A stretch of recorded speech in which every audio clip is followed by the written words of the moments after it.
Protesting in Kiev against Ukraine's pro-Russian government turned to rioting when Ukrainian Prime Minister Yanukovych ordered police forces to fire upon the protesters. The violence forced Yanukovych to flee to Russia, and the pro-Western opposition took over. Russian President Vladimir Putin refused to recognize the new government. On March 1st, Russian troops began rolling in and seized operational control of the Crimean region in Ukraine without a fight.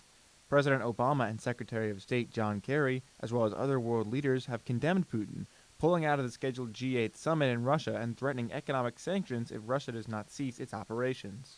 Igor Kuznetsov, a Russian student at LSU, had this to say about Russia's actions in Crimea. As far as I see, according to the media, according to what I read on the news, there is no abandoned violence on the streets. So I think that according to news, there is no need to use forces in Crimea. The situation in the Ukraine is more complicated than most Westerners realize. Not all Ukrainians are against Russian involvement, and many are very much in favor of it. Ukrainian student Anya Borshfall had a pro-Russian mindset about the situation in Ukraine. Well, I'm from the eastern side of Ukraine, so I'm actually a little bit pro-Russia. I believe that they can help us a lot when it comes to the economy.